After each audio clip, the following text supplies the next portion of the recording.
Get ready for 2 hours of hard-hitting football talk, straight from their jocks about the jocks. It's Football on the Know with Jim and Joe. What they say, it's not the X's and the O's, it's the Jimmies and the Joes. All right, what's going on, everybody? Welcome to another episode of Football on the Know Show. I am Jim McPhee, and right there is Mr. Joe DeCapita. Joe, you all right? Yep. All right. All right. Well, it's Happy New Year's to everybody out there. So I know you guys are probably surprised even to see us here this week, but last week we took off for the holidays, Christmas Eve and all that stuff. So we are happy to be here tonight. We're going to talk a little bit of Hall of Fame. They released the finalists and a couple other stuff going on in news. And then we're going to do our picks and get up out of here and celebrate the incoming new year, 2026. Headed forward. So hopefully it's a better year for everybody out there. We wish everybody a happy new year as well. All right. So Joe, this is one of the things we always cover every year, the topics, in the Hall of Fame names that come out. We talked about Eli getting snubbed last year. I thought it was ridiculous. And last year they picked like the smallest class that they have in a while. They really didn't pick a lot of people. So I thought it was a shoo-in. So I saw it as an absolute snub of Eli on purpose, like right there, because they had a spot for him and they just said no. So this year now we have, the entrance of Drew Brees and a couple others. So now this year's class, the finalists, it's tight. There's a lot of good people up in this list, Joe. I mean, you talk about a lot of finalists. I mean, Jesus, look at this thing. It's like the top 15 here that are all the finalists, and they're all great players. Like, you can make an argument for any one of these guys to get picked and put into the Hall of Fame. And quite honestly, like, I do not want to be a voter this year. I mean, it's going to be one of the toughest, there's going to be arguments. There is every single year. There's going to be disagreements. There's going to be, some guys that are pounding the table for certain players that deserve to get in, just like all these guys. Actually, you could put all these guys in. However, there are very different players in this list that you could also make the argument why they do not get into the Hall. Yeah, absolutely. And it's funny because now you're seeing players like Reggie Wayne, Torrey Holt, who have been, this is like, at least Torrey Holt's last year, he could get in before he could actually go in now as one of the senior votes. And then you got Reggie Wayne, who we've talked about for multiple years. We've selected that we thought were shots to go in, and they still haven't made it. So is it the grace period now, which we talked about these voters when they go in there, they have their own set of rules. It's not like all of a sudden somebody looks at somebody, certain ones, they're first ballot Hall of Famers, but you're looking at them and you're like, all right, yeah, this guy's a Hall of Famer. He's got to be in. But these guys that they have the votes, a lot of times are like, well, we're going to wait this. I think he's probably a fifth or sixth time, then he can go in.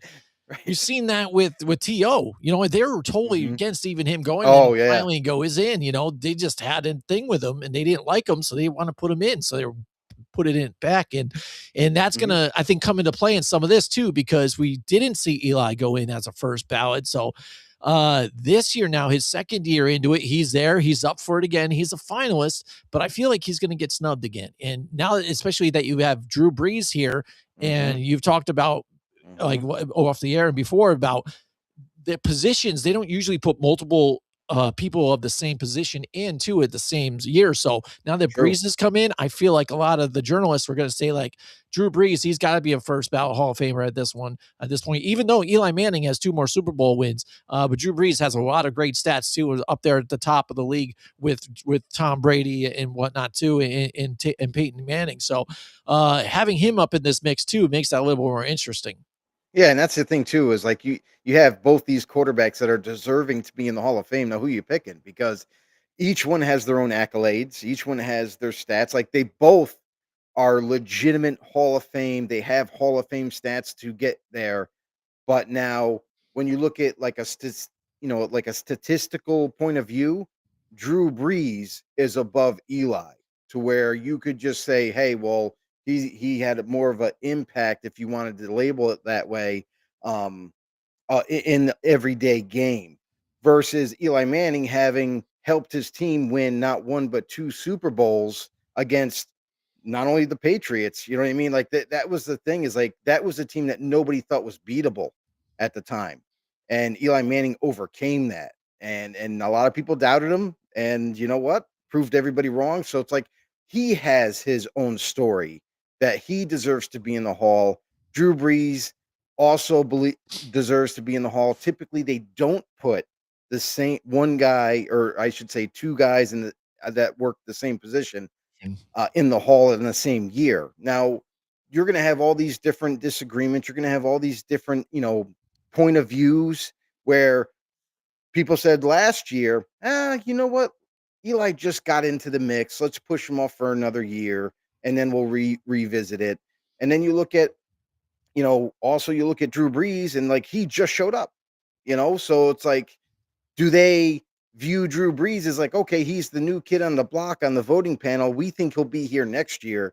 Do we just put Eli in and then wait a year and then put Drew Brees in? But here's the problem, is every time you delay a guy from getting in the Hall, next year's class is not any easier. Yeah, no It way. seems to be getting much, much tougher. And you look at this class now, Larry Fitzgerald, Frank Gore, Jari Evans is still there. Willie Anderson's still there. The one guy that I will point to and I'll say, well, he was a great player, but a short stint in the NFL is Luke Kuechly. And he was, by all means, one of the best middle linebackers you'll ever have the pleasure of watching play football. But he was only in there for a few years, and then he retired. He had to leave. Injury concerns were there. So, it's one of those pet peeves. It's tough. It's not an easy job at all. But at the same time, it just gets harder and harder every year. Yeah, and I think those spots are reserved for certain players like Barry Sanders. You just knew, right? I mean, he was so great in this and that. So him retiring early, you knew that he was still going to get that, gold jacket right away. Luke Kuechly, I'm not on that same page, as he's not on that same level as Barry Sanders. Right. So we got a bunch of comments out there. Shout out to everybody out there. Javon Manners in the house. He wants Joe in the Hall of Fame. Oh, geez. Well, there you go. We'll see. We'll see. There's still time. Yeah, there's still time. There you go. I just can't make the cut though. Like every year, I'm just not there. Just not there. No. Falcons are the best bad team. Rise up, Dirty Bird. Shout out to him. What's up, bud? Drew Brees more consistent every season than Manning. And then also Dirty Bird says Drew Brees should never be in the Hall of Fame, in my opinion. No basis. Not just because I'm a Falcons fan. It seems like that's what it is. It seems like it is, buddy. But I thought he was going to say, should it be first ballot? Because I can still see him being Hall of Famer again, because he had led in touchdowns for a while and is going back and forth between him and Tom Brady. I mean, passing yards is up there. And if you looked at, I think, average yards per year and how fast they did it, he's always in that conversation with Peyton Manning, too, on top of it. But when you bring up the argument with Eli Manning again, he didn't have all those great stats. He didn't have a lot of great players around him, though, either. And moments when they're biggest, that's when you want those types of guys to perform, and that's what he did. And that's what you didn't see with some of these guys. If you look even the most recent playoffs, Matthew Stafford didn't perform well last season. Jared Goff, who had great career stats, or just stats, between, in the regular season, gets to the playoffs and laid an egg. That's what you don't want to see. And that's what I think Hall of Famers really kind of bring out, is the greatness too, not just stat wise, what they're putting out there throughout the season, but how they perform, in big moments, fourth quarter comebacks, things like that. It's not even just, just, it's not just championships either. It's not just statistical, like you were mentioning, Right. but here's the other thing too, that is really weird when it comes to media, because a lot of these journalists are the voters. These guys are the ones that have been in the locker rooms. They've asked tough questions, softball questions to all these different athletes. And now their career has come to a head to where now they have the privilege of possibly getting inducted to the Hall of Fame, but they didn't like their attitude in their interviews, or they just thought that they were an absolute dick to their teammates. So in turn, now that their right to be in the Hall of Fame is now in their hands, they're like, you know what? T.O., that's what happened to him. A lot of journalists hated him. They didn't like, the way he carried himself. They didn't like how he handled interviews, how unprofessional at times that he was. And they held it against him to the point where, like, he was delayed a few years before he even got in. And Mhm. and it's like, you can't hold grudges. This isn't about how you felt about the person, how about the man that he was. Yeah. Like, it's about his play, his productivity, what he was able to add to the game. So a lot of times that's another aspect of it that we don't get to look into because obviously they're having those conversations behind closed doors. Yeah, what's funny is because there's an award for that. It's called Man of the Year award too. So that's the time to try and snub buddies somebody for that too. If that's what you want to do, it's not the Hall of Fame. You know what I'm saying? So take into consideration how they treated you. You think now that if Justin Herbert has a Hall of Fame career, what he did to Laura Rutledge, just not trying to snub her off, and say, we're going to celebrate with my teammates. She's like, well, just answer a few questions.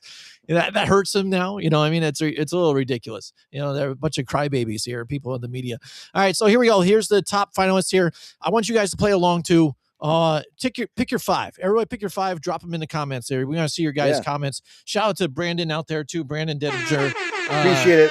Out Appreciate there it. too. Yeah, that's right, buddy. Dedinger. Paul Malu. Yeah, Hall of buddy. Famer, baby.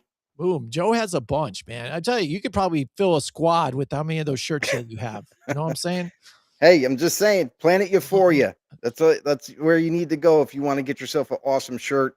It is what it is. Like, he's definitely a close friend. He's a great dude, and why not give your money to a great person? So, guy does amazing artwork and really brings it. Like, his shirts are second to none for sure. Boom. Shout out to everybody out there Appreciate too. you, Also, Brandon. Derek Debo's out there too. Derek, what's up, brother? Buddy? What's up, man? Yeah. 49ers, but that's a 49ers fan right there. That's right. a 49ers fan. Like, hey, man. he's got to be They're looking excited good. for what's going to happen this week.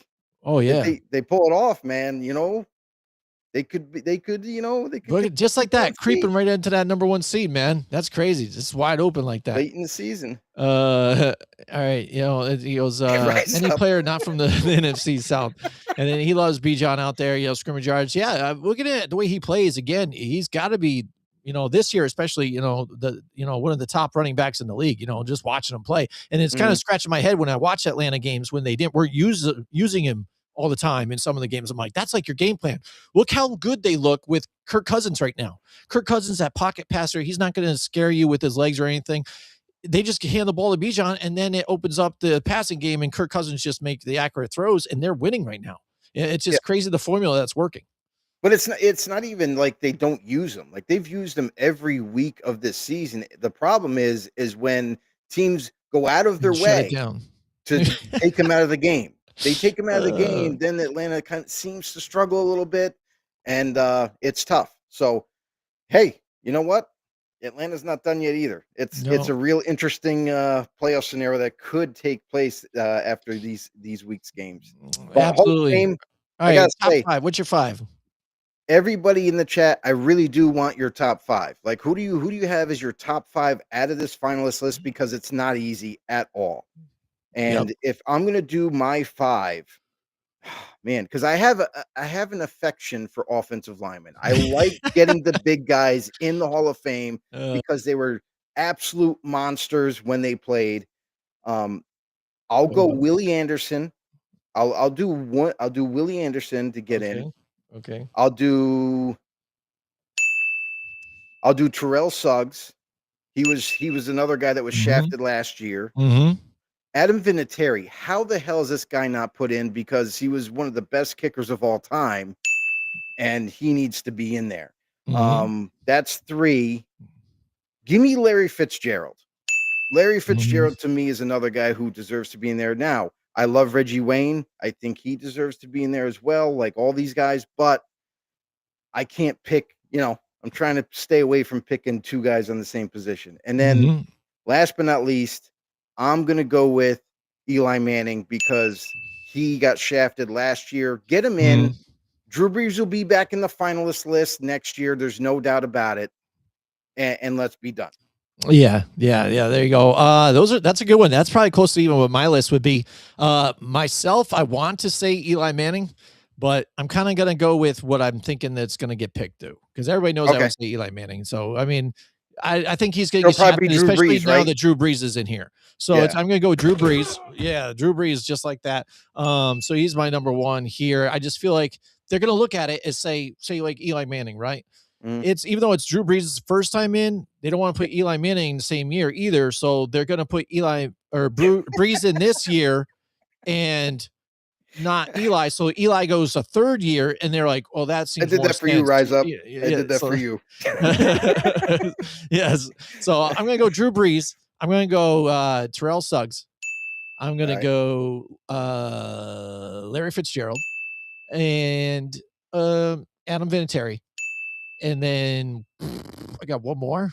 Man, It this is a should be tough the one. other way. It It is should be tough. like, "That's all I have?" Yeah. Right, man. It's It's just tough, man. It's really, because I really feel like tough. they're gonna look at Frank Gore the same way. He had a long career and he was good. Mhm. I don't think that he's a first timer though. Man, hold out there. Man, those guys aren't first time. You know what? I'm going double dip. I'm going Eli Manning. There you go. I'm double dipping, Joe. Whatever. I'm going against You anyway. I'm double you did dipping.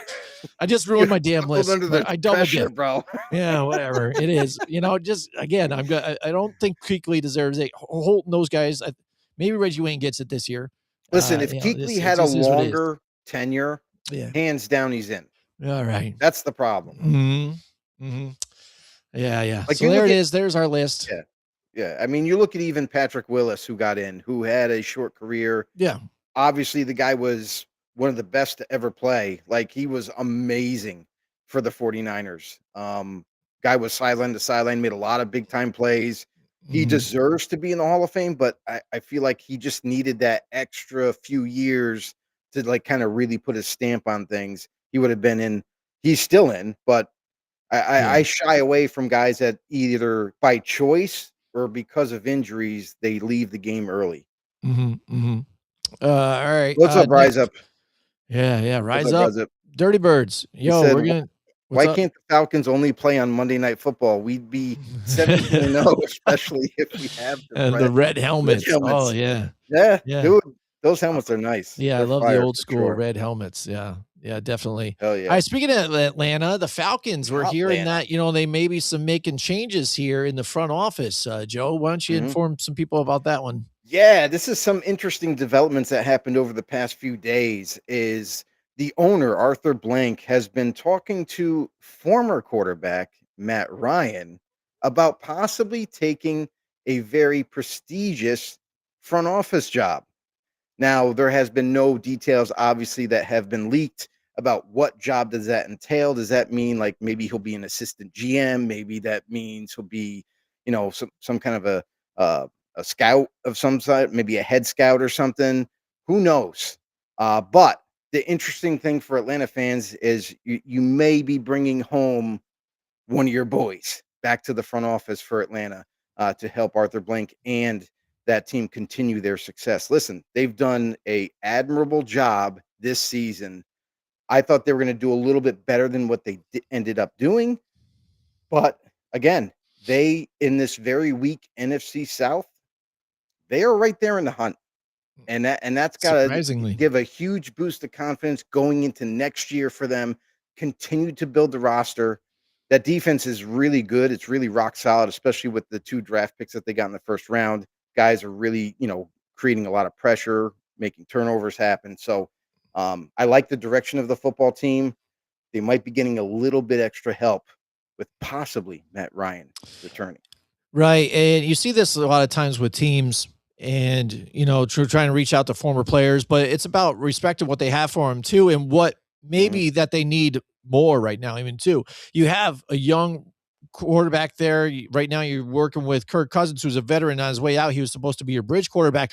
But what better even to have Matt Ryan in the house, in front of as part of the front office to even work closer to Michael Penix Jr. and then maybe even look for another quarterback if that doesn't work out and find your next future one if Penix is not the deal for you. So to have him in there, get his opinion on things, insight, especially when they're talking about, Raheem Morris, maybe, on the hot seat or whatnot. See what Matt Ryan says. Somebody that's close to the franchise has been Yeah. their best quarterback. So I could see that happening and what Rise they're up. doing here. Where So it makes sense. do you have a guess, Rise Up, about where you think Matt Ryan would fit in to that front office? Um, the other thing too is, like, Rise Up also made a statement, said, like, we still can't make the playoffs. Well, it's a shot. this week, you have a shot, believe it or not. It does require that you first win your game against the Saints, and then you need Tampa Bay to beat Carolina, and that'll create a three-way tie in the division. And if that happens, and you have some other teams that they obviously Atlanta needs a little bit of help to get into the playoffs to win this division. It'd be hilarious, but somehow, some way, if it does in fact happen, it's not Tampa, it's not Mhm. Carolina, it could be Atlanta representing the NFC South in the first round of playoffs. Yeah, he just saying if Penix isn't the guy, I want Arch Manning. Man, the You gotta Texans here's it. just lit up my team tonight, man. I'm really upset about that too. It just stabs me in the heart even more, man. It is what it is, It man. says Listen, probably you gotta assistant GM. defend. You gotta contain.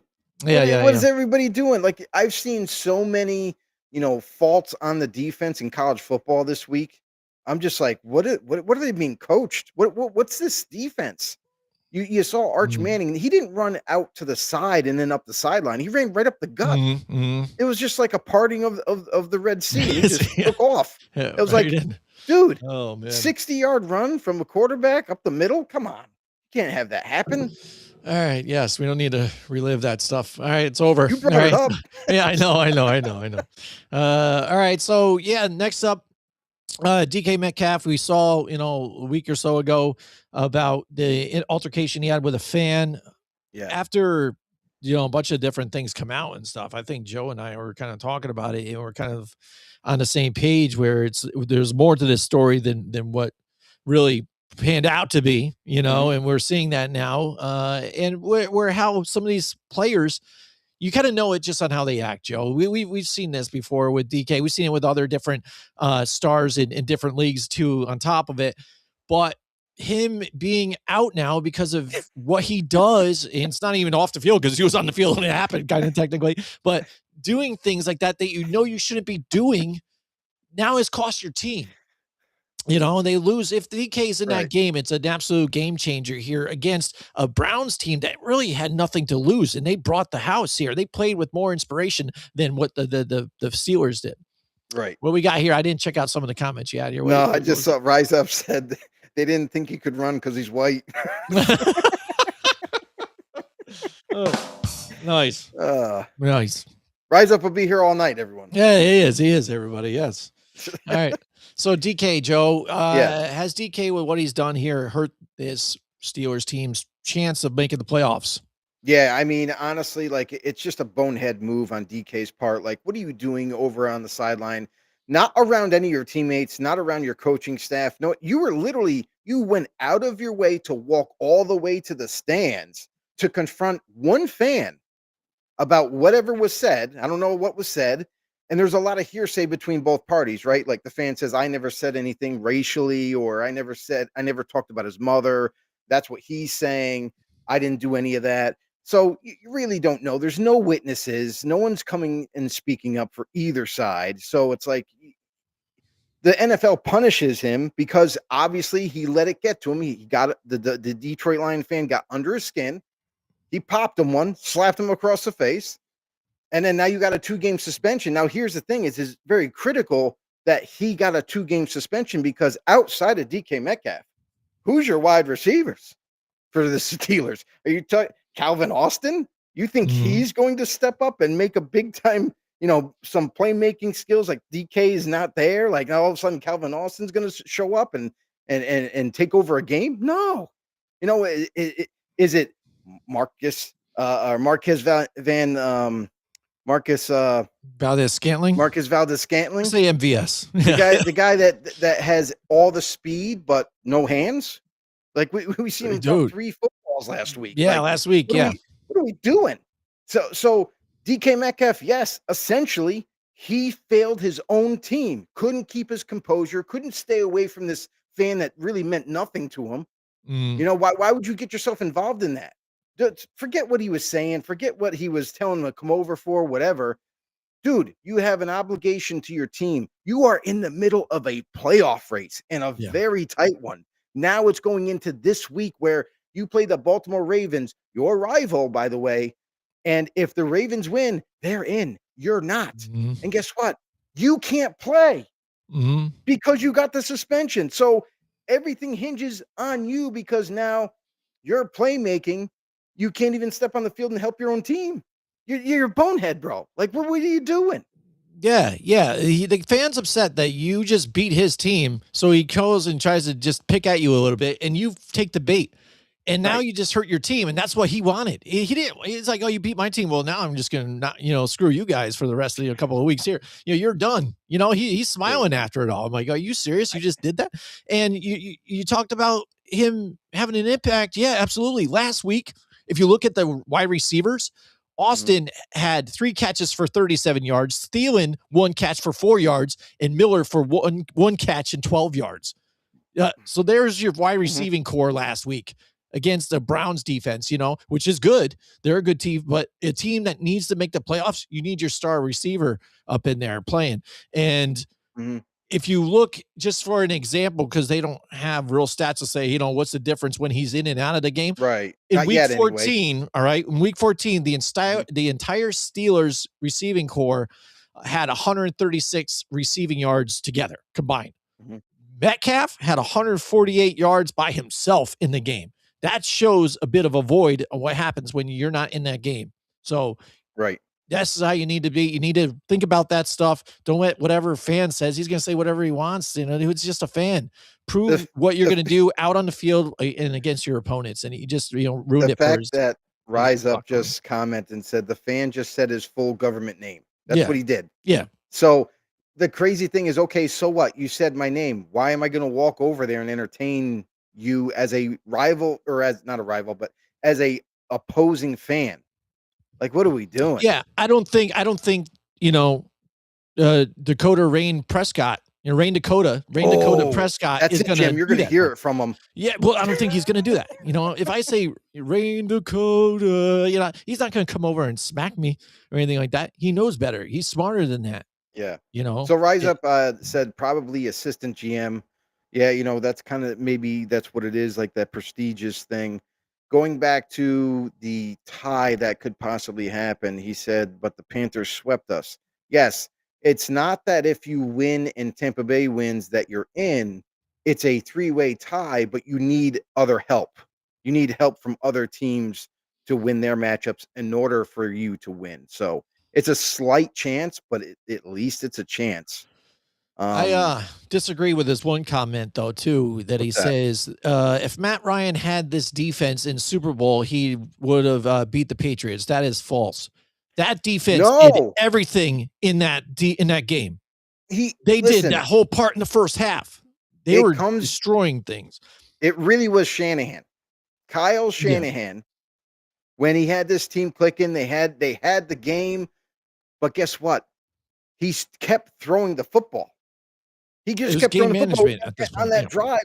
It was dude, there was like what? There was 2 minutes left, something. There wasn't that much time left in on the clock, but he kept trying to throw the football, and they were within field The goal field goal range at range. the time. Yeah. He got sacked one time, he got sacked again. He got, he got taken out again, and then they're out of field goal range. They had to Mhm. punt to the Patriots, and then they ended up losing from there. So in in all reality, Mhm. it was Kyle Shanahan's fault for his play calling, not running the football, not trying to run the timeout. Even if they don't get the first down, you run the time down so low that when you do punt it or you kick actually you kick the field goal, it's over. Mm. So like you could have easily won the game. It was just poor coaching at that point. Rise up. We Mhm. do appreciate the We comment though. appreciate your comments, and we can agree and disagree. That's all good. Like this one too. He says our defense low key locked down Puka Nakua. I disagree with that though too because there's 2 touchdowns that got taken away off the board because of the right tackle that kept holding or getting it or even jumping off sides. He kept Hmm. making the problems here and having those big plays erased because besides that he was making plays on you still. They just happened to be negated due to penalties. So if you didn't have those penalties, I mean that's even a different game. If you're when you're looking at it, but that's how it goes sometimes. That's the way the games are played. That's It what they are. is So the what Falcons it did is. win. But I wouldn't say they locked them down even low key. So, Yeah. but it is what it is. All right. So DK, yeah, I mean, like I said, he is And now he's leaving it up to his team to get it done this week. And if you Mhm. want to take a look at the playoff picture here, this is what we got now as it stands, Mhm. seating wise. And the Rams, again, when they were talking about it on the broadcast too, Yeah, they screwed themselves on that one, they because did. again, at least at this point, they're at the 6th seed where they have to play like a Philadelphia team who I think beat them last year, I think, even to go in, I think. When they could have And not had, just that, say if it's Carolina or Tampa Bay, which don't seem really good right now. they gotta play in Philly. Yeah.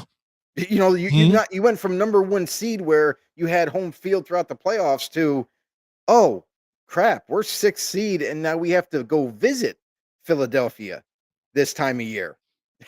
Yeah. Could get Yeah. messy. Oh, absolutely. And yeah, so looking at some of these scenarios too, I mean, Pittsburgh right now in the 4 seed, now that they're in there, Texans team that could be tight. A lot of those matchups I could see going either way. Jacksonville, the way they're playing, they could beat the Chargers.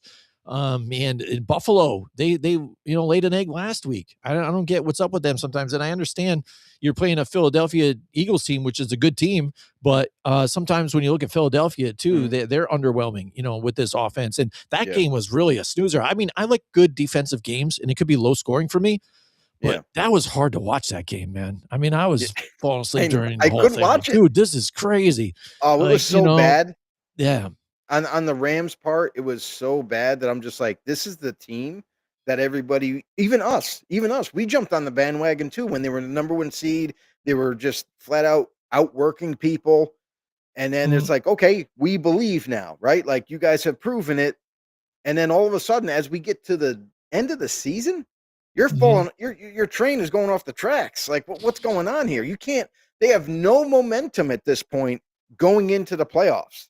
And that's a mhm. very scary area to be in. Yeah, and I understand that too. It's like 3 picks. You guys did have the interceptions, and Stafford again, what he was doing.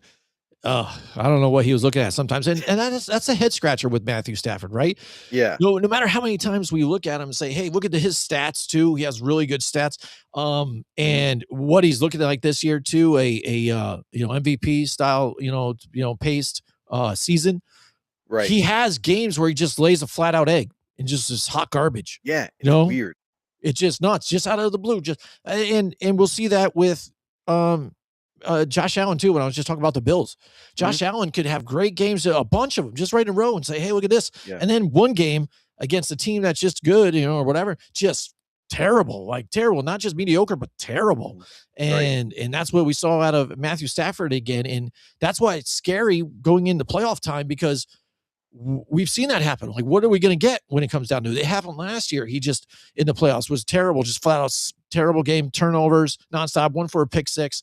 And I Mhm. think he has one of those stats too, where he has a lot. He's in the top 10, I think, of pick sixes too, of his career. Like one of the guys that just throws multiple pick sixes, throughout his career. So, I mean, that's the thing to watch out for him. But yeah, this playoff team's still getting tighter here. I know there's some battles going on. It's going to be that Final week, Baltimore and Pittsburgh game we're looking at. Mhm. That's one the NFL really wanted. I know people are talking about the NFL's rigged, and that's one of the matchups they wanted to see.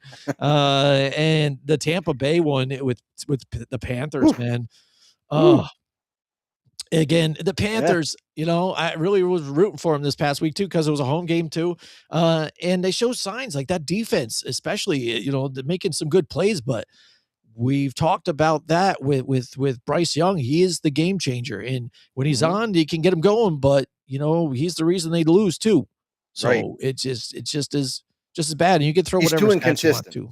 Yeah, He's just too absolutely. inconsistent as a quarterback, and Yep. I I I I think that So he's tied for there's first for pick sixes. See, I told you he's up there. there's definitely conversations that are gonna be had this offseason, whether they are wanna stick with Bryce Young, maybe Hmm. bring in some competition because he's just too inconsistent, and you have a very nice young team that's competitive, that plays hard. They got some great corners. They got a good secondary that they put together. The defensive line is pretty decent, but they definitely need to add some parts there. And then offense, they need those guys to grow. So you got these young receivers, they need to grow. Xavier Leggett, Tedero McMillan is his rookie year. but they got to take a big step next year. So that team is going to be up and coming, but again, they still need to find an answer at quarterback, whether that be Bryce Young getting better or they go in a different direction. All right, so that brings us to our Week 18 picks with the playoffs on the line. Let's get right to it. And that Saturday night games, Carolina and Tampa Bay. We are just talking about Bryce Young and how he's the factor here. Tampa Bay on a skid. I mean, that team is nuts. So, yeah, while we're watching them and this all unfold, you got to be like, is Todd Bowles out after this season? Like, I think if he loses this game, it's done for him. He's got to go. If you lose this one here, if you had this division and you on this losing skid against divisional rivals and rivals that, like with the Saints, what they're doing even with Tyler Shuck right now, and that team is just crazy now. It's just turning around this last end of the season here, but they weren't meant to do well this year, right? They're not, but you are supposed to win against teams like that and go into the playoffs on a tear, on a hot streak. And right now, they're not playing complimentary football at all. No, and it's been all offense. That's really all it's been. No defense. Todd Bowles, that's what you were responsible for, bud. You were responsible to not only make this defense better, but also improve it. And this defense has been lackluster at best. Sometimes you get maybe a sack here and there from Yaya Diaby. Sometimes you might get a pass breakup. You know what I mean? Like this defense has been playing so inconsistent all year long. That's all on Todd. That's all on Todd. Todd. It's all on your fault. It's your fault. So the offense has been playing well, and so much so that they've had to overcome the disappointment that is the defense. Tampa Bay's offense has had to score a lot of points, and that still doesn't mean that they're going to win. Baker Mayfield has had a plethora of come-from-behind wins because the defense can't hold up their end of the bargain. So now you're down the stretch, last week of the regular season. You win, you're in the playoffs. Maybe, and I mean, it's a very big maybe that saves your job as Todd Bowles. Maybe it saves your job if you make the playoffs. If you don't make the playoffs, there's still rumors out of Tampa that they're saying, regardless of what happens, his job may be safe. I don't know how. I don't know how, because if it's my organization, I've seen enough. This guy can't get us over the hump. This offense that we have right now, the defense he's responsible for, and we still keep sliding down the hill. Like, no, this can't happen. So Todd Bowles, in my opinion, yeah, he's got to go. You got to go in a different direction. The offense seems pretty sound. You got a good young offensive coordinator that took over for Liam Cohen when he exited to be the head coach at Jacksonville.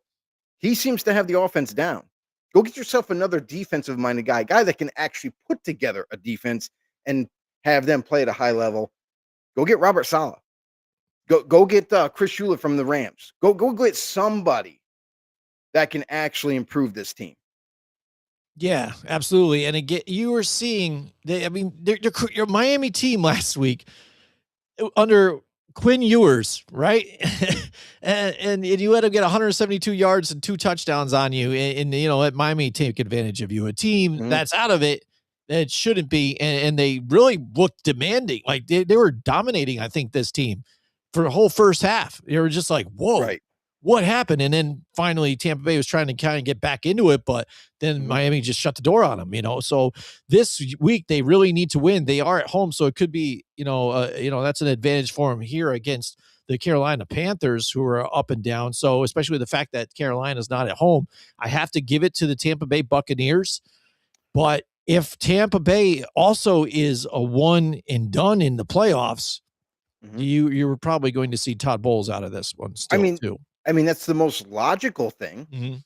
But again, sometimes teams don't make the best decisions. So we'll see how this all unfolds. But I think Todd Bowles has to go 100%. Rise Up said it really should be the Saints and the Falcons competing for the playoffs. We've been playing our best ball recently. Yeah, and that's the problem, is that you've been playing your best ball recently at the end of the season.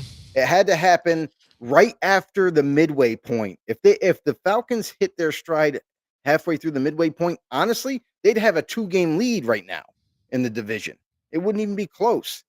But it took them too long to kind of get their bearings and find their way. And now they're technically in it still, but there is a very, very low percentage that they make it.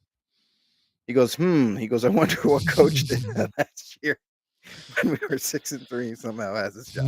Yeah, Yes. it's one of those things, man. Like the team's got to make these decisions when it comes to having these uncomfortable conversations at the end of the year. Sometimes the teams pick up on it quicker than others, and they say, you know what? No, we need to make a change. And then others, they kind of let it drag through the mud until they realize, like, oh yeah, we really screwed up for quite a few years. Yeah. I like how too on the broadcast they try and tie some of that together. They're like, look at this inspired Atlanta team playing for their head coach and their coordinators. That's what they're playing. People play because they play hard and they don't quit. Plus, whatever they're doing right now is on tape, so they don't want to look like quitters either. And it might be good for some other team that they might move on to. So that's big for them. But yeah, it was funny how they're like, oh, they're playing this for I mean, Raheem Morris. For this game. For this game, honestly, like neither team is whoever does win this division and gets in, nobody is playing at a high enough level to make us a sound in the playoffs. And we could be surprised. We've seen upsets happen all the time this year. That's hasn't been a stranger. But again, I just can't see either team, no matter who it is, make some waves. Maybe Atlanta, if everything goes absolutely perfect for them and they end up getting in, then maybe that team, because have built a little bit of momentum, maybe they can make some waves, but we'll have to see how it all shakes down after this week. Yep. All right. So you got Tampa Bay in this one, or you got Carolina? I got them at home. Yeah, that's what I figured. All right. So next week on Saturday, we have another good game in Seattle. And the San Francisco 49ers with a big win, and Seattle beating the Panthers here, but that one was tight for a bit too. I mean, so Seattle, they've been that like most of the season. They've been that team that just grinds out games and pulls out wins here and there. And they beat a team like the Rams too on top of it. This is a divisional rival though here in the 49ers. 49ers in the head-to-head has most of the matchups here. It's going to be tough trying to pull one off here at home, but San Francisco, talk about a team that plays inspired, but then also grinding out through the injuries, getting players back. Kittle got banged up again, but he's going to be coming back this week. Juwan Jennings. They might even hold him out. Yeah, they might even hold him out for the playoffs. And people question Brock Purdy all the time too, but what he's doing now, I haven't seen him with this much confidence, really. We've seen Brock Purdy play and kind of be a guy that does the safe throws or whatever and still make plays and, has played in a top level. But to me, it seems like the play, but then also the confidence on top of it this year is combined that I didn't really see it last year, especially even when they made it to the Super Bowl. It seemed like when pressure got on and got tight, he got rattled a little bit. I don't really see that out of Brock Purdy this year. I think he's playing at a really high level and has that confidence that this is a really scary team. And if they get that number 1 seed right now too, I mean, for San Francisco, they could get right back into this thing, into the Super Bowl again. Brock Purdy has always had this confidence too. Like I think you're seeing it more because of all his dances he's doing every time he makes a good throw. That draws attention to him, but he's always had this confidence about him. He's always had this coolness, where, nothing really festers him or bothers him. Like even when he is pressured and he looks uncomfortable at times, maybe he makes a mistake here and there, he's still calm, cool, collected, ready to come back on the football field and make a difference that way. So, I think you're seeing it's not him only. You're seeing this team as a whole getting, as they've gotten healthier down the stretch of this season, you're seeing this team really gel and come together. Kyle Shanahan calling good plays, not being too conservative, not being too aggressive too. He's in that happy medium as a play caller and is just letting the game come to him, calling the necessary plays. His players are executing on the football field with pristine precision right now. And I mean, do you look at that game this past week? Oh my God. Every NFC team right now is on their heels looking at this Niners team and saying, I hope we don't have to play them. Yeah. So you have a team with a immense amount of momentum going into the playoffs, going into this week even. they win and beat the Seattle team, they take over this number 1 seed. Nobody wants to go to Levi Stadium right now and play them. Right. Like, it's bad enough that you might have to meet them and they're coming to your house. But if you have to go to Levi Stadium right now with all that momentum, with all that swagger that they have, I mean, it's not going to be not going to be good at all. Yeah, absolutely. So in this matchup, who do you think you got here in this one? San Francisco at home against Seattle. I think like I said, like with all this momentum for the 49ers now, Seattle's not out of it. They could also still win this game.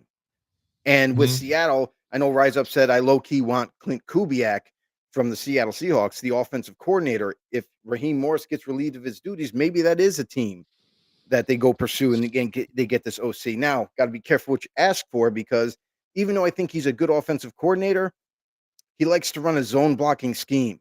And if that fits your offensive lineman, cool. It'll probably work out really well. But if you have to change a lot of moving parts, it's going to take a while. So be careful what you ask for.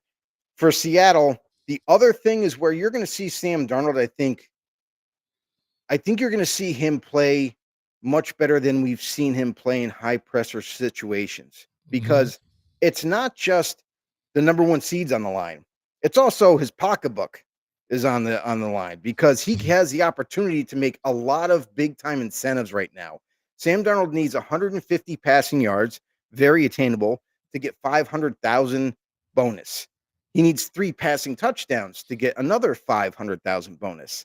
He needs 0.3 completion percentage increase from what he has now to get another $500,000 bonus. And then that doesn't stop there. One more thing, he needs 0.8 passer rating increase from what he has now to get yet another 500K. So he's got a lot on the line in terms of financials. You know he's going to want to respond and play well.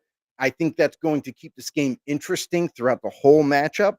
But I got the 49ers in the end. I just like Robert Saleh's defense, how even though they're not the healthiest team in terms of having their starters on the field, not all of them anyway, I think he's done an impressive job as a D coordinator. And then with Kyle Shanahan, like we mentioned before, this team has so much momentum. It's very tough. It's going to be really tough for Seattle to kind of overcome that. Yeah, I think so too. They just play at a higher level at home. And imagine this. Imagine the 49ers win. They became the number 1 seed. They play at home throughout the playoffs. Yes. And the Super Bowl is in Santa Clara this year, home of the 49ers. So they could potentially play the Super Bowl as a home game as well. Last team to do that, Tampa Bay Buccaneers with Tom Brady. Imagine that. Imagine that with the San Francisco 49ers. It's a dream scenario. Yeah. But right now, this week, this is going to be a tough one, but I'm going with San Francisco as well. Rise Up said the Kyle Shanahan calling good plays. Man, wish he did that in Atlanta. Yeah, you're right. You're absolutely right. Right. Also, real quick, he said, if they were to be able to get the offensive coordinator from Seattle, Kubiak, they do run his own blocking scheme for them. So it is an absolute, perfect fit for them if they were to move on from Raheem Morris, bring this guy in as head coach, let him do his thing. I think that makes a lot of sense. But they got to keep Jeff Albright, though. Well, yeah, he's you're at risk. Him, yeah. You're at risk of losing him then, because anytime you bring in a head coach, he's going to want to bring his guys.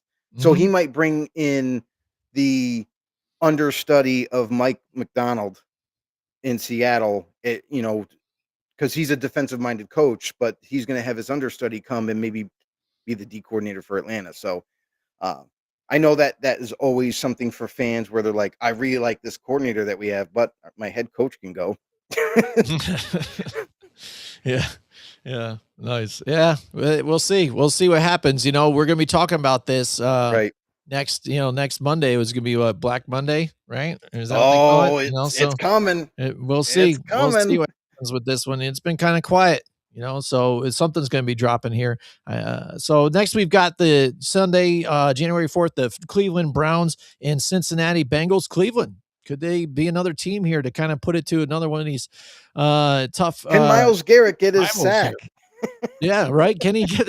He's right there, man. So far away, just dangling in front of you, right? And he was on fire too. If you're Cincinnati, Jim, you do everything in your power to stop Garrett from getting to Joe Burrow. everything. I don't care yeah, if you got to use 3 guys to block right. them.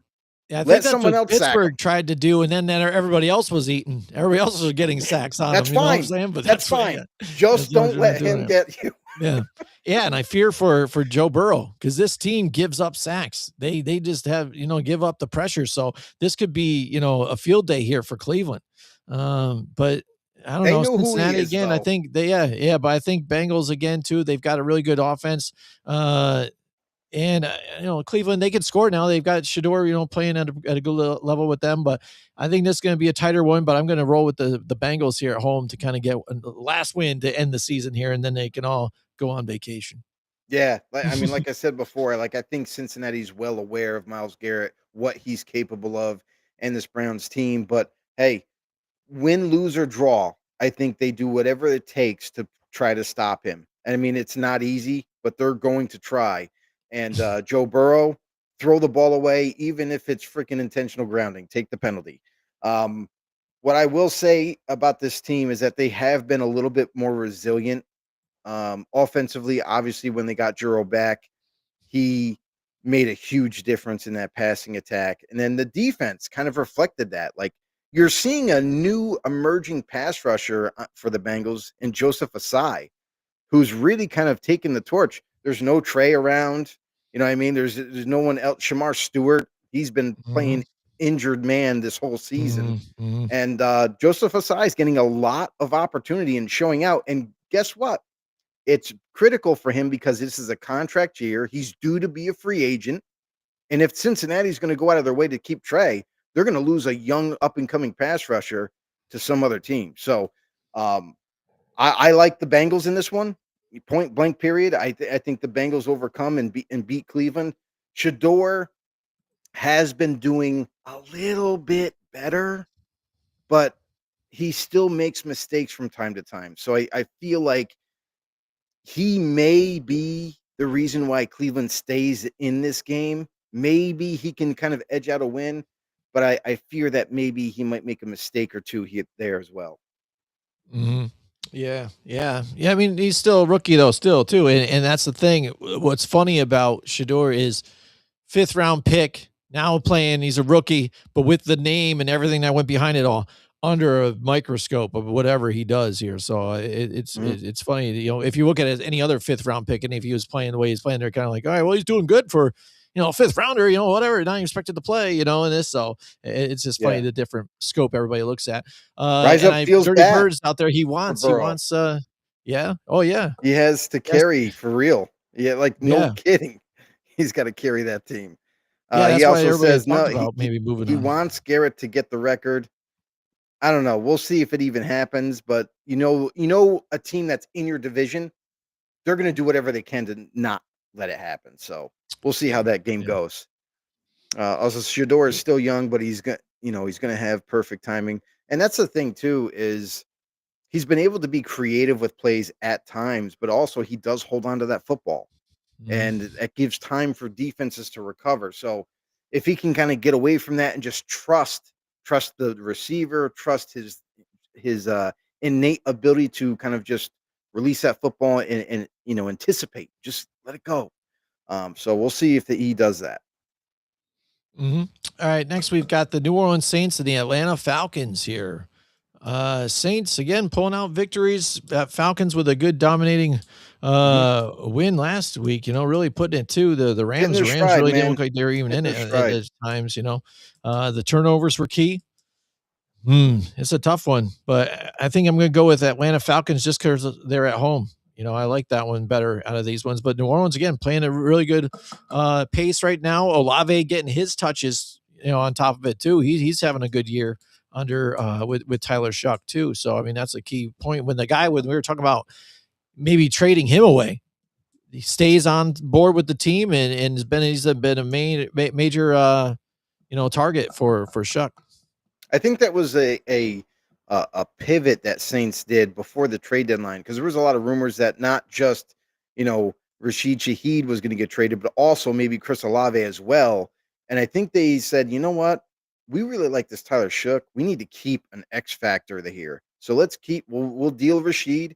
We'll keep Chris Mhm. Olave, and you can just see them gel and create that connectivity throughout the remaining weeks that Tyler has played. You see him also getting better every single week. This guy has, whether he uses his legs, whether he has to throw the football, fake somebody out, like it's pretty crazy what this guy's been able to accomplish in a short amount of time as a rookie. Being labeled as an injury-prone quarterback coming out of college football, and he's been able to overcome that as well. The Atlanta Falcons, though, like I said, like even Rise Up said, he's like, yeah, but we're hitting our stride right now, and you are. Like you're building momentum, and it's just unfortunate that you're building it a little too late in the season. Otherwise, I think this division would have been easily the Falcons' division, and they would be hands down in the playoffs. Still a slight chance, but again, chance enough. You got to win your game first. So this is that game. Give me the Atlanta Falcons in this one against the Saints. This is still going to be a battle. This is no way, shape, or form going to be a win by a large margin. But I got the Falcons. All right. He's got the Falcons, obviously, too. So no Green way. Did he? Green Bay Packers in Minnesota. What's tough, especially last week, looking at the Packers game, is you got all these backup quarterbacks in it, and you're not sure what you're getting, what you expect with Malik Willis. Like at times, like with his running ability and what he's able to do, he's really playing good and making a strong suit for him to be a quarterback somewhere else, possibly with some of these quarterbacks, the young rookies that aren't working out or whatnot. Like I would even say, if he's not going to stick around with the Packers, I think he's not. I think the Vikings have seen enough that maybe he can challenge with McCarthy over there for a starting job or whatnot. They've seen him, a couple of times this season. So what are we going to get here with that? And here they are playing Minnesota right now, so you'll get to see him again right here. Minnesota at home, it looks good in their scenario, but I just don't know. Minnesota's so up and down this year. I'm not sure how to pace them either. Green Bay's got to win. I mean, bottom line, they need to continue to win. They can't, lose this game. I think that they need the momentum to go into playoffs. And Jordan Love has practiced. He looks healthy. He looks like he's going to return to the lineup. Malik Willis, though, it's his contract year. He's going to be a free agent. There's no way the Packers are going to be able to afford to keep him as just a backup. He's going to want to start somewhere, get an opportunity at least. So there's a couple teams. You bring up Minnesota, I'll bring up Miami. They're going to move on from Tua. And Malik Willis has the mobility that McDaniels likes. He's got that creativity that he could really brand with Willis in this offense. So it seems like another pretty good marriage for him. He's going to have interest with quite a few teams, I feel like, because he's not just a mobile guy. He's not just a guy who just can't get it done. We've seen him time and time again when he's gotten that opportunity with Green Bay, not so much with Tennessee, who drafted him, but more with Green Bay, who knows how to develop quarterbacks. And they've done a great job with him. So he can make all the throws now, and he has that mobility to team up with. So I like his future. I'm curious to see where he ends up, but I'm going to go with the Packers in this one. Minnesota, to me, good, solid defense, but the constant mistakes that J.J. McCarthy continues to make is not doing himself any favors. And honestly, it has cracked the door open a little bit that J.J. McCarthy might not be the starter going forward. It's cracked it open a little bit. There's going to be a conversation. But if Kevin O'Connell and the front office agree that they want to maybe find someone else, maybe Willis is that guy. Yeah, and Max Brosmer, with the way he's been playing, you don't expect a lot from him. But for Detroit, that's what was terrible about Thursday's game here, Detroit and Minnesota.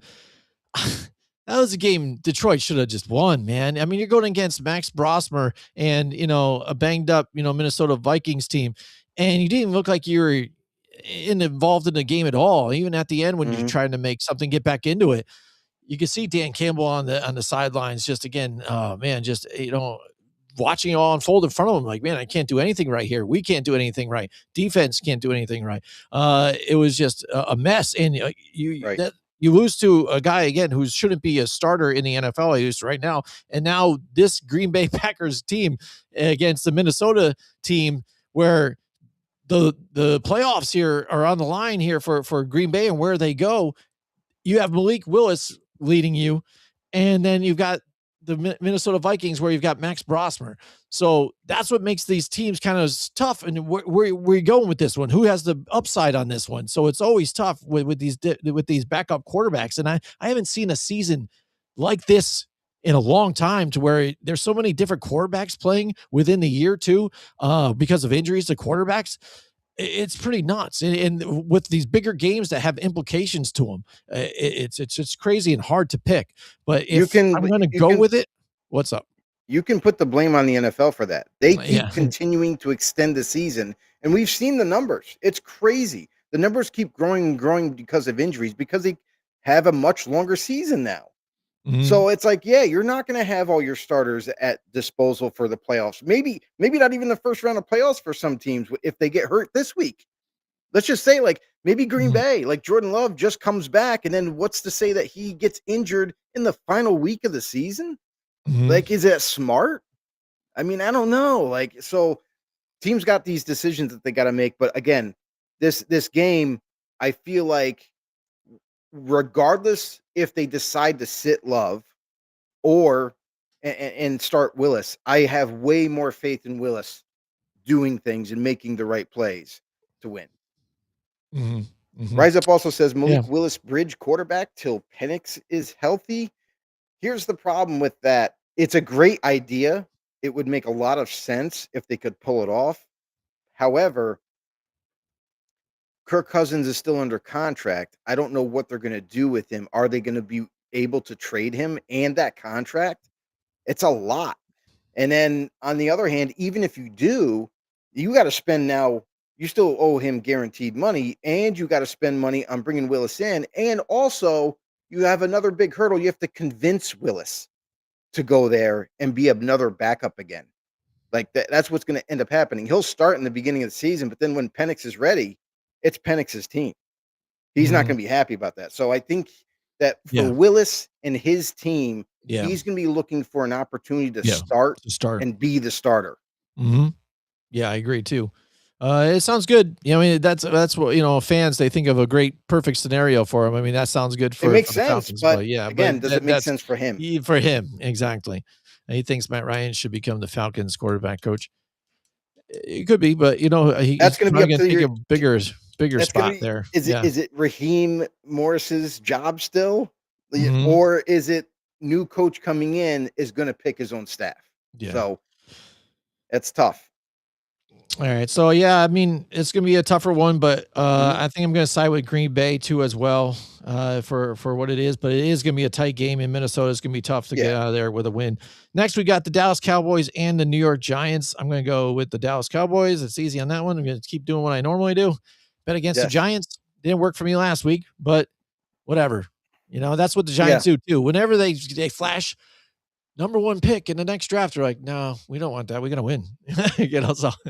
So Well, you know uh, what? so that's the What way it you're goes. seeing is this team wants to win for Kafka. You're seeing that they're not giving up on these games that they could have very easily said, you know what, we're playing the Raiders this week. Let's sit Jackson Dart. Let's just take it easy. Let's not do too much. Keep that number one overall pick. But they came out playing against the Raiders like this was their Super Bowl. Like like they just dominated them. So um I don't. They're going to continue to play, and the Dallas Cowboys again. They're another team that they're not going to the playoffs. They're not going to make it. So it's going to be a pride game. That's what it is. It's going to be Yeah. one of these games where like whoever does win, we got we get to pick on you for the next year until next season. So um give me with this game. In fact, I think I'm going to go with the Cowboys as well Yeah. um, with Dak Prescott, that offense. Now, here's the other caveat of this. If there's bad weather, that's totally in favor of the Giants. Totally.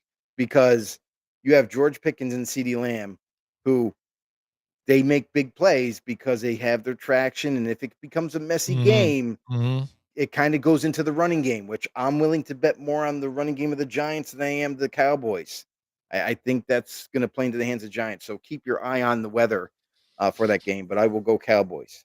Well, I would say I would say that plays into what Jackson Dart brings to the table than what Dak Prescott brings to the table on that one, because Dak is going to kill you with his arm, but he's not going to destroy you with his legs. So if you can accompany that running game with Tracy and then with Jackson Dart on top of it, that could get a lot closer.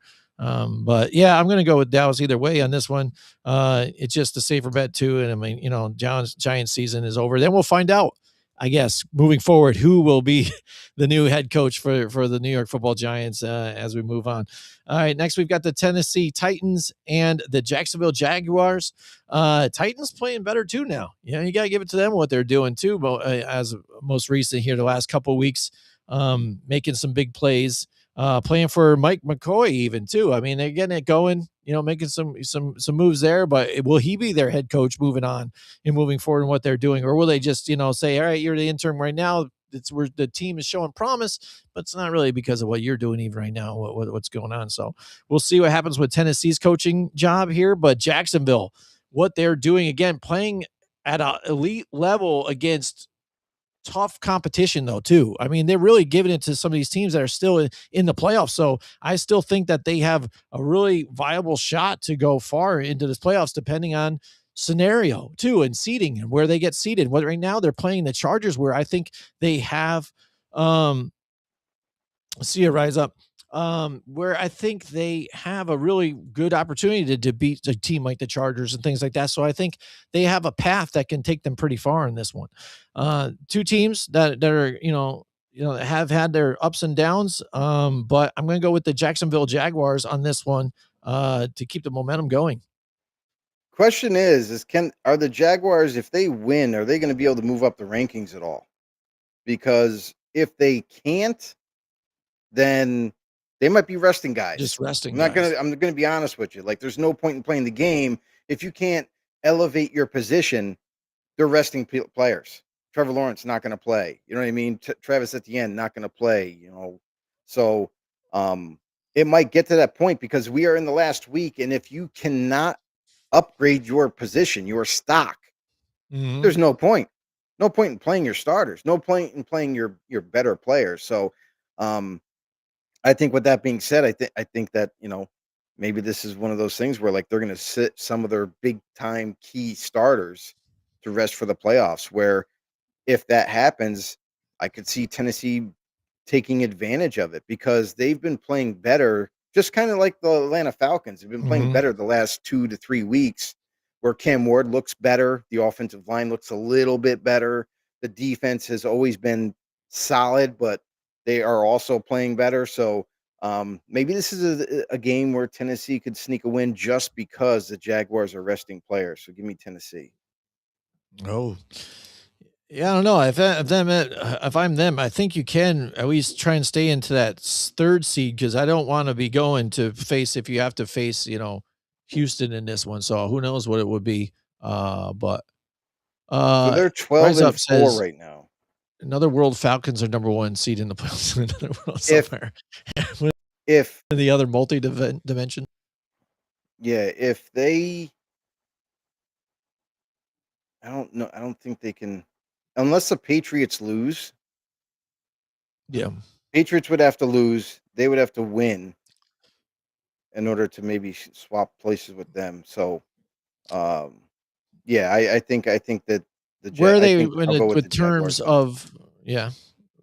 Well, where are they? Because they have an opportunity if the Patriots lose, and the fact that their divisional foe, that's 11-5. If they win and they get 12-5, and the Jaguars lose, then they could be winning the division instead of the Jaguars. So yeah, there's a lot on the line there. Yeah. All right. Next we got the Colts and the Houston Texans. We talked about this too, and the implications that could be all with this one. Houston at home, they're going. They have that good defense too. CJ Stroud playing at a great level. Colts, again, just they ended up getting Daniel Jones injured too, and that changed the momentum of this team completely. You lose your starter, you're done. So that changed everything.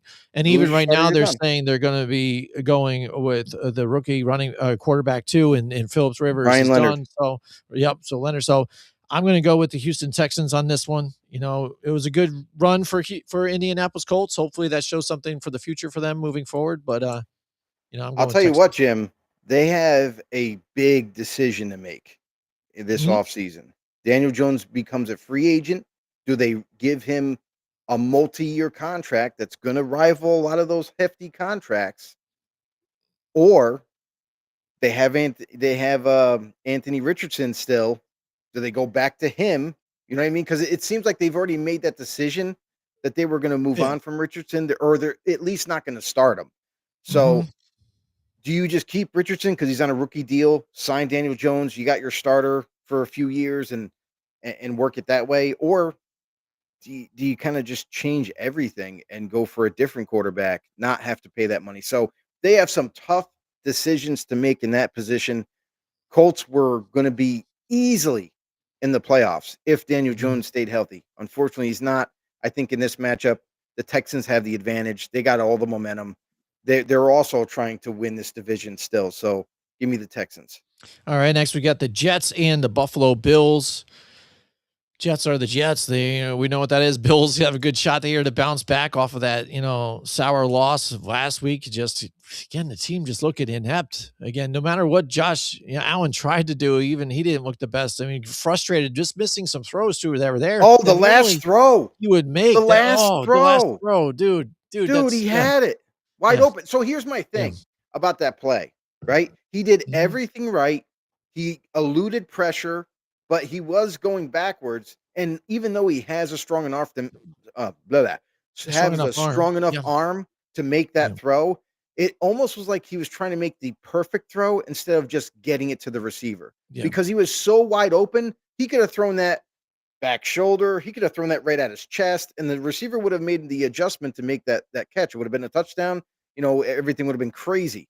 yeah, But it's like he tried to make too perfect of a throw and ended up leading him way too far. So, yeah, um, listen, not saying Josh Allen is falling apart or anything like that. yeah, I'm just yeah. saying that it's very tough. And we've said this from day one of this team.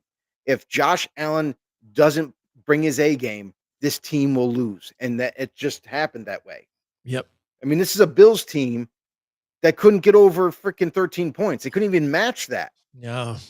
It's until the final stretch. So it's not looking good. This is a team that if they win this week, you know, it's good. At least you got to win before you hit the playoffs. But man, if they lose, having no momentum backing into the playoffs, so to speak, things don't look good. Yeah, yeah, Does that absolutely, mean Sean Joe. I mean, McDermott's there's a out? big difference. Yeah, potentially, yeah. Like Potentially, because who's got the team's somebody needs struggling. to make with a team that has been there so many times and so close, who takes the fall? Because somebody has to start to take the fall for all that, you know? Okay, So, I that long story being short with all that, that we all picked the Buffalo Bills on that one, so had to make something out of a Bills Jets game, right? So we had to be like, all right, Bills, it was did terrible we last week. did we You're still gonna yeah. win. You're gonna win this game. All I right. mean, So don't that worry could have about been it. real quick. We could have just said, "Oh yeah, And Bills and should the win this factor easy." the fact that too, you couldn't get James Cook going. The Eagles really stuffed the run game in that one, and They that was did a a good big job. factor. And that's when Yeah. it matters too in a rain game. With I'll when tell you have you the weather and stuff like that, that matters. And like yeah. we said, and I think there's even a short on Grumblings Media from us from our even Mhm. blindside blitz about how important James Cook is to this team in Yeah. that running game. The other part of that game, Jalen Carter. Yeah. Without Jalen Carter, this defensive front is a shell of itself. This guy is the glue that holds everybody together on that Eagles front. And when he's in the lineup, oh my God, what a difference he makes. So the Eagles, man, they held it down and locked up James Cook, and that eliminated pretty much the running game. So Mhm. I mean, it's too much pressure on Josh Allen. You got no outlet. Mhm. Absolutely. We got Rise Up still in the house with us too. Yeah. He loves his Falcons, man. Keeps talking about his Falcons. He And said anybody Penix needs else out one there more too. We love you year guys out there. Bring up any before we move comments. on. I listen. That would I don't think that's fair. I mean, a guy to have only two more. Are you saying 2 years as a starter and then you move on, or are you saying 3 years? One more year, that Because would be 2.5 years. Yeah, 2 and a couple of so games. Yeah. so my thing is, like, it's too soon. Like, Mhm. Penix, I feel like you gotta, like, let him continue to develop. Now, Well, it sucks if you change head coaches. You're changing offensive philosophies. He's gotta learn a whole new system again. He's gotta, like, kind of, like, relearn what the tendencies are of the coordinator and what he expects of him, so it's a whole other learning process that I don't think you really wanna go through, but I understand the frustration that is Raheem Morris. This is his 2nd stint as a head coach, and the dude is just not that good as a head coach, so, if Atlanta moves on, just expect a little bit more leniency for Penix because of that transition. mhm, mhm. Goes, I mean, Uh, like 3 years yeah, as the yeah, starter. 3 Okay, years as the okay. starter. So, yeah, That's so another fair. additional years That's on top of it. fair, but it, like, Mhm, again, if you change that mhm. offense, it resets. Yeah. You know what I mean? Like, you can't just give up on them after 1 year of a new offense, so Yeah, yeah, yeah, I agree with that one too, because that's what I mean, you change in the regime, you gotta give them another shot, at least to see what they mhm, can do with them, to get it right. going. Before you quit, you've seen a lot of teams quit Unless on these who know quarterbacks, and look what they're doing in other, different franchises, so different who knows, teams, so unless they're it's making them a good. new regime that knows Penix from the draft and says, That's not a guy I want." You know, if they Mhm, come in and just mhm. make that decision right away, then that's different. Yeah.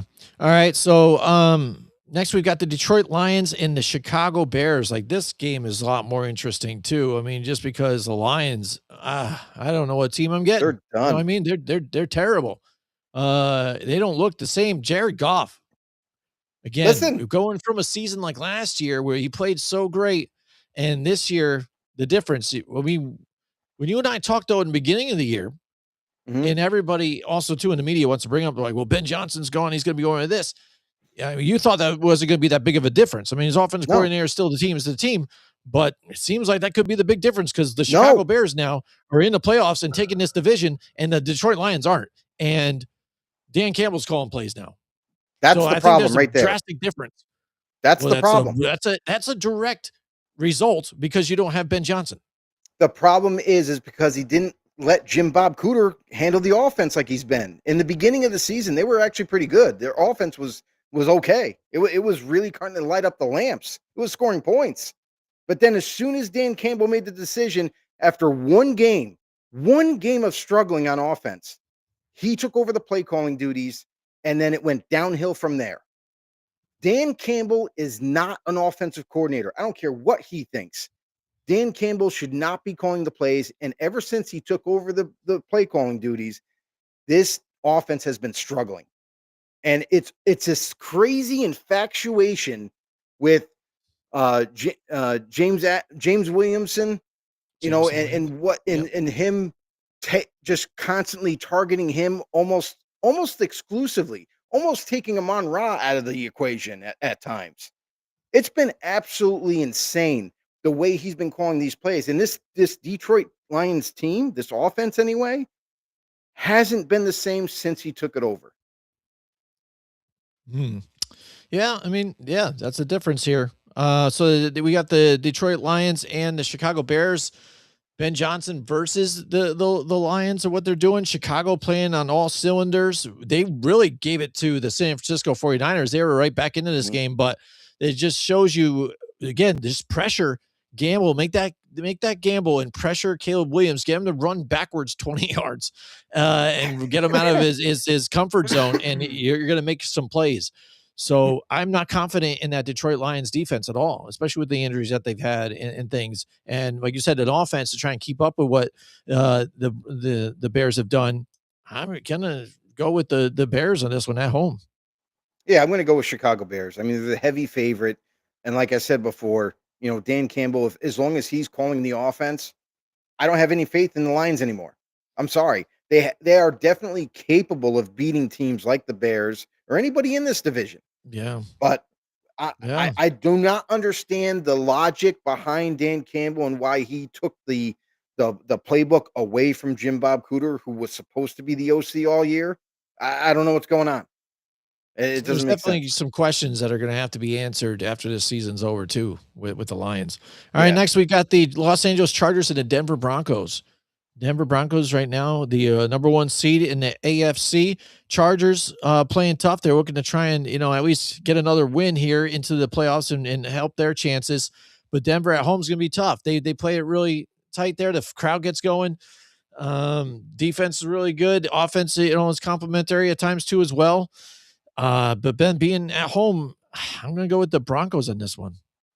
And I that's mean, a how could you decider. not? Yeah, How could you yeah. not? Especially with Justin Mhm, Herbert getting injured last week, and now he's really struggling to even start this week. mhm, I don't know what the right decision is for the Chargers because they do need this game. Like they're in the playoffs regardless, but mhm. I think they want to try to upgrade their status a little bit here if they can by getting a win. So do they bench Herbert because of the playoffs around the corner? Need to get him healthier and ready to go, or do they play him and risk it all? Like it's tough behind a lackluster offensive line that was once a strength in the beginning of the year. Had all their starters healthy, it was great, but things are not the same in LA. So Denver Broncos.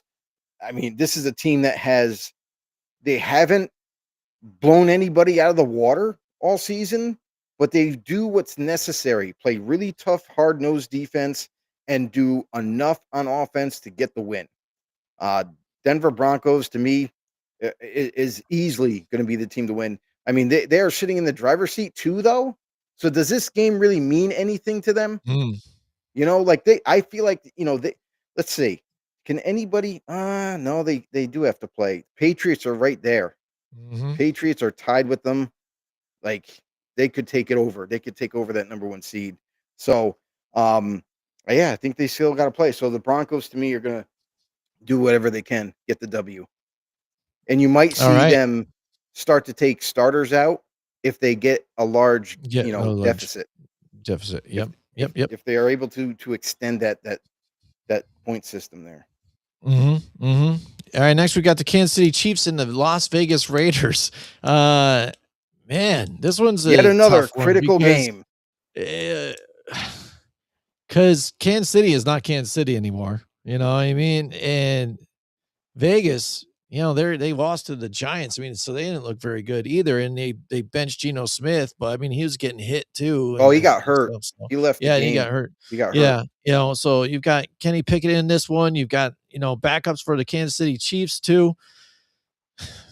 I would like to say Vegas takes this one just because again the Chiefs I think are just a shell of their former selves and on their way out, but I think I still got to give it to Kansas City and Andy Reid that they don't want to give up a, a win against the Vegas on, so Kelsey's way out and things like that. So even though, Right. again, we're starting backups, I think We I'm going don't to know roll the with Kansas City on status this of one. Travis and what he's gonna do. It seems like Yeah. all the arrows pointing to him retiring. It seems like he's a little bit more sentimental now.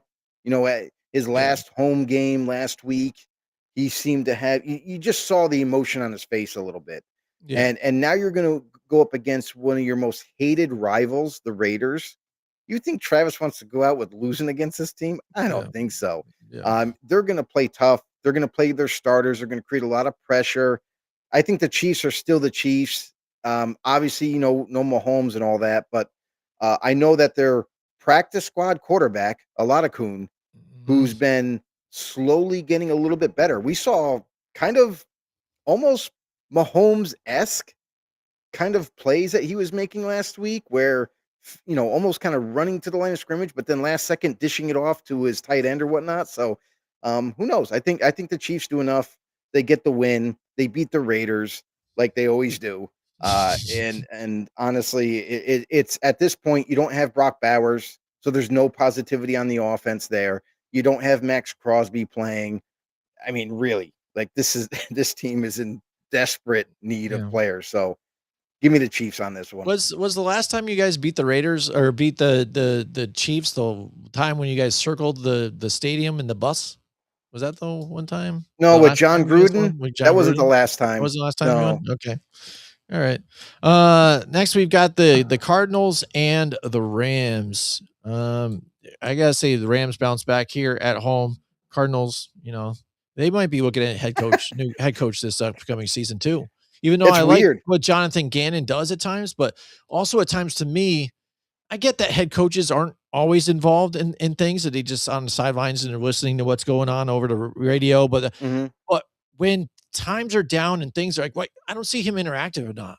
I just kind of just sitting there with the thing on, just like watching the game. Like, I don't know. I just want him to be more involved in what's Last week going I on. It saw him. seems like so. I mean, That's if you good. watched the game last week, you saw fire, you saw him arguing with refs, you saw him talking to his teammates and everything, so, or I should say coworkers. Mhm. But, the it he I can't remember which Eagle coordinator. So Gannon, was he the offense or defensive coordinator for the Eagles? I think And then there's it was Steichen. one of the So offensive Steichen was ones, with the Sykin. Colts, Mhm. and Gannon is with the Cardinals, but I know I keep getting them confused, like, who's offense and defensive minded. But for the Cardinals, the defense, when they're healthy, is actually pretty well built. It's pretty well put together. We've seen them play against the toughest competition this year, and their defense seems to play well, but then they get tired over time because they're always on the field and their He was a offense not defensive scoring. coordinator. Okay, so he's Is defense. So Yeah. he's doing his job in He's Arizona. doing his job there for what He's they're doing, got get that the defense defense kinda going. Yeah. humming here. Yep. And then the offensive side of it, you need to fire your offensive coordinator, if anything. You need to Mhm. fire him, go bring someone else in that might be up and coming. You're gonna need a quarterback too. They're moving on from Kyler Murray. So whether that is part of a trade during the draft to move up, maybe, where they trade Kyler Murray and they trade a plethora of picks to move up and get their guy, they're another quarterback needy team. They're desperate for one. So keep an eye on that. Uh, that being said, I mean the Rams. This is a game where you should win, Mhm. but Mhm. who knows with what the way this season's going. So Oh, I know. I got the Rams. Yeah, all right, next we got the Miami Dolphins and New England Patriots. Dolphins are, trying here, but again, Quinn Ewers against what New England, that's the thing. When you look at some of these teams, right?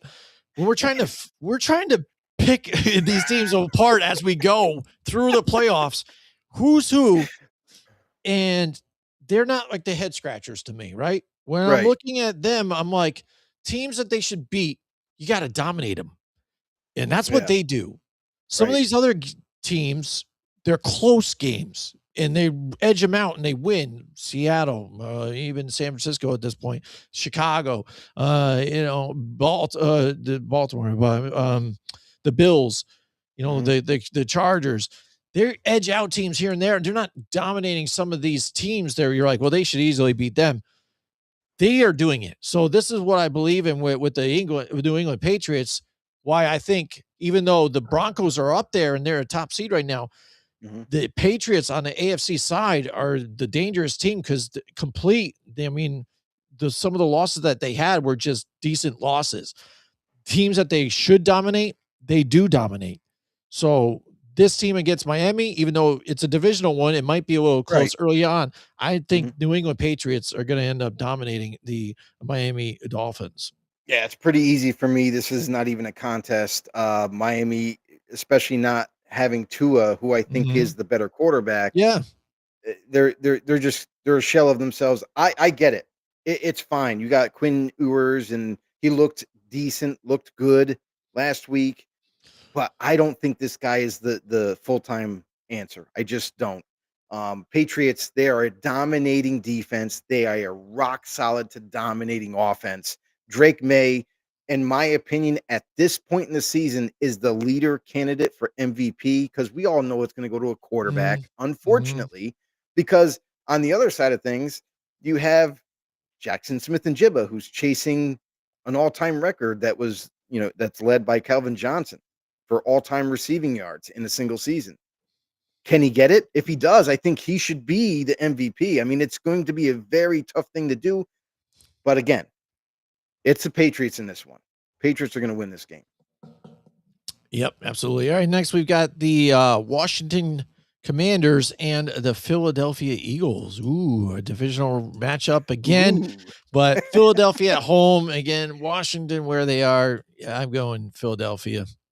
Yeah, I don't even know Yes, what this game is going to look like when they kick off because mm. this is another kind of, thing where Eagles are the 6th seed. No, the 4th seed. What are they? The 4th seed, I think. Let me look at it quick. You bring it up. They are the 3rd seed. 3rd seed. Yep, So they they're the already clinched 3rd the seed. division and the playoff berth. So, Chicago is 2nd, right ahead of them. mhm. Yeah, I don't think they can't do anything. Yeah, I don't think they can They can't rest. move or I anything. mean, they're guaranteed playoffs, but and they won the division, so I mean, they will still get in. So technically, Yeah. they will if they It really is care about seeding and where they are. they Is could what sit matters. people, So they could, which could. may make the game very interesting for Mhm. Washington. Yeah, Um, I mean, I don't think there's a reason to play those guys then. AJ Brown, Devonta Smith, all those guys, Goddard. So I mean, you might see the Eagles just bench their guys, and it would make it a very interesting matchup. But I'm going to go with the Eagles anyway, just because of overall roster. yeah. Washington's defense still is missing. We don't even know where they are. They're on the no carton box, and Yep. we're still trying to find them. Mhm. But maybe the offseason we'll be able to find a resemblance of a defense for Washington. Yeah. All right. So next, finally, here for the last pick of the week and the regular season, the Baltimore Ravens and the Pittsburgh Steelers. The big Ooh, it's a nighttime good one. matchups that everybody's want to It's a be good one. watching here. Can Baltimore make a move here in Pittsburgh? Can they hang on? So I mean, this is tough. This is a tough one. Pittsburgh at home, they're tough to beat there. They've kind of squandered everything, but no DK. But No Baltimore DK. on the other side, can they play like they did like last week, inspired and run the ball like Derrick with Henry. Derrick Henry, right? Like they had that ability, and it just seems like it just wasn't happening.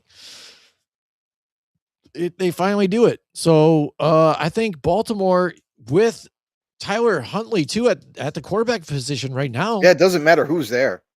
but I mean, honestly, he's running the games and the team better, I think, than an injured Lamar was. I mean, the you want to Huntley. know why, Jim? Because Tyler Huntley is not afraid to run. Tyler Huntley is running when it's open. When he doesn't see anybody open, he's like, okay, I don't see anybody open. I'm just going to take off. Like I'm not even going to think about it. Like I'm not going to try to hold out to see if someone does come open, and then that's how you get sacked. That's how Lamar has been getting beat up here and there. He's been heavily injured this season. Mhm. Lamar has to wake up and do the same thing. That's what we have grown to see from Lamar and this Ravens offense is when things do break down, he can't find his guy open. He just says, "Okay, where's the gap? Right here. Okay, boom, I'm gone." That's something that they're missing. And what you saw with Tyler Huntley is what we used to see from Lamar Jackson. Tyler Huntley's not the best quarterback for sure. Like Lamar is more talented than him, but he's doing what's necessary in this offense to keep the defense on their heels. And then, oh yeah, by the way, oh yeah, we have Derrick Henry handoff. Go ahead, take it, bro. Take the half the team with you on the way to the end zone. Like so, that's what we got to see more of. Whether Lamar is back this week or not, I think this is such a big game that if he's healthy enough, you're going to see him in the starting lineup. He's going to play. But take notes from Tyler Huntley. He's showing you the recipe to win. Just Yeah. continue to do so. I got. Yeah. I tell you right now, there's also a concern with T.J. Watt. He Mhm. had a partial punctured lung that he had surgery for. I'm going to be honest with you. It's a life or death type thing where I don't think it's smart to even play. I know this means a lot, but I don't think he should be in the lineup. Hopefully he's not for health purposes, but they are missing too much. Not only will they probably be missing TJ Watt, DK Metcalf, like you said, he's suspended. He's not going to be there. There's no difference maker on the offense. So I think there's all the chips are stacked up against Pittsburgh in this one. Baltimore had a little bit of momentum now. Give me the Ravens. Yeah, absolutely. When you look at the Ravens and the Pittsburgh Steelers at this point where they are talent wise, I think Baltimore just has it right there, and they've shown that they can get it done multiple ways. And Pittsburgh, you had an aging quarterback. Again, receivers that he's not on page with. Mhm. We saw MVS. You talked about it before, just missing. Get the catches, falling on the ground, not being where he's supposed to, and Just dropping the ball. Rodgers dropping the ball, getting frustrated. And you're going to see more of that, I think, this week again. And this experiment's going to be over. And The other Aaron Rodgers interesting probably go and retire and be somewhere else. And we could be talking about Black Monday and true. Tomlin out and And it's moving funny on. that you mention that because the crazy thing is that Mike Tomlin has completed this season yet another winning record, another Yes. winning season, and this is his 22nd straight Hmm. winning season.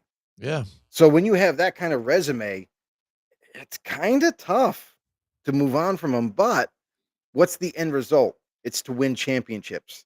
And Right. he's been there for so long, but where's the championships, guy? How many have you won?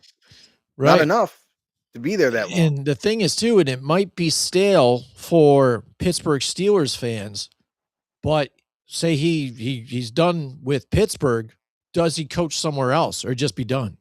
I think he still loves the game. I think he still wants to coach, wants to continue to be the coach for Pittsburgh. But if they do in fact move on from him and go in a different direction, which this franchise typically doesn't do, they usually ride the wheels until they fall off with any Mhm. head coach. Mhm. Um, maybe they were hoping that he would retire eventually a Pittsburgh Steeler and then they can make that decision. But if they do make that decision to move on from Mike, then I definitely think that Tomlin will go find another job. And I think he'll be one of the probably most coveted head coaches to be pursued, but he's going to have a plan. He's going to have a coordinator that he can bring in, on both sides that he can trust and he can build a team with. So we'll see if those roads cross, but man, that's a lot of winning seasons. It is. It is absolutely. All right. That's our picks for the week. That's our show for the week. There's only just about another hour of this year left over. So we want to definitely thank everybody for all the support they've had for the many years that we've been doing this, and this year, especially too, with everybody, new friends and followers and subscribers. If you guys haven't yet, also you guys can subscribe to our YouTube page, hit the like button, and then also Mhm. the notification bell, which whenever we go live. On top of it, we're going to keep putting out more content, and hopefully 2026 will be good. Moving forward into the playoffs, it's going to be a lot of fun. We appreciate you guys again. Happy New Year to everybody out there. Joe, you got anything else before we take off? Yeah, I just want to say Happy New Year to everybody. Thanks for all the support up to this point. This is our 8th year going, and after the off season, when we get into the draft, that'll signal a ninth year. But we really do appreciate everybody. I really appreciate all the comments down below. You guys have made this show an absolute fun show to do. And that's what this show is all about, being interactive with you guys out there, getting your opinions, whether it be about your football team, about anything. Make sure you guys tune in as we get closer to the draft. We'll be covering free agency. We'll be covering the draft. I'll do my top 10 prospects again. So we'll see you guys in the next one. All right. See you guys.